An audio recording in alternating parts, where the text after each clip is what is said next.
అగ్గో ఏమైందే తాత సర్పంచ్ ఎలక్షన్లో ముచ్చట్లల్లో ఏమన్నా ఎటమటమైందానే? ఇక సర్పంచ్ ఎలక్షన్ల దాకా పోతానవా?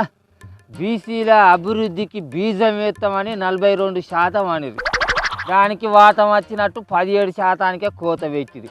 కనీసం కేసీఆర్ సార్ ఇచ్చిన 24%తో మన బీసీలకు న్యాయం చేస్తారేమో అనుకుంటే అది కూడా సున్నరుగా అయిపోయాగారా ఎంకరి.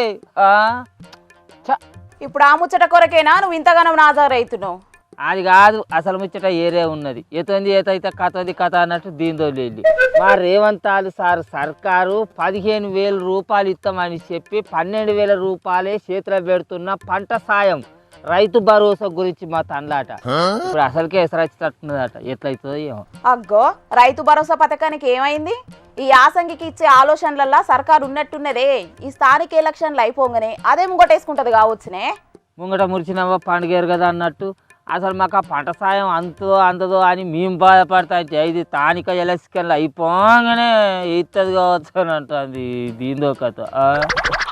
ఏహే ముచ్చటేదో సక్కగా చెప్పు ముసలోడా, సగం సగం చెప్పుకుంటా నానబెడతావు. ఇది వరకు కేసీఆర్ సారు పంట వేసినా వేయకపోయినా భూమి ఉన్న ప్రతి రైతుకు పంట సాయం కింద రైతు బంధు పైసలు 10,000 రూపాయలు వేసిండా.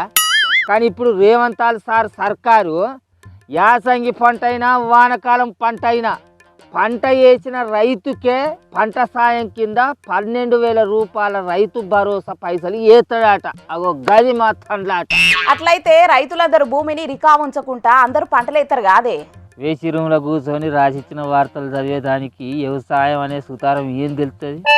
ఆడ కూర్చొని తిప్పులాడుతుంది అమ్మలాడి.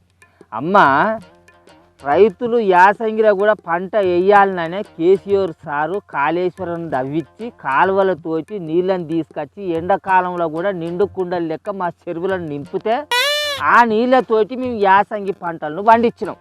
ఇప్పుడు యాసంగి పంటలను పండియాలంటే నీళ్లు కావాలి కదా. కేసీఆర్ సర్కార్ ఇచ్చినట్టే ఈ సర్కారు కూడా రైతులకు కావాల్సినన్ని నీళ్లు ఇత్తది కావచ్చు.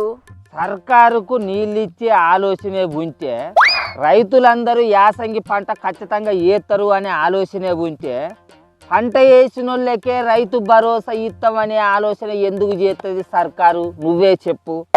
వనరులు ఉన్నప్పుడు ఏ రైతు అయినా భూమిని రికా ఉంచుకుంటాడా? ఆ ఒక్క ముచ్చట నాకు అర్థమవుతాడు చెప్పు అమ్మా, చెప్పు.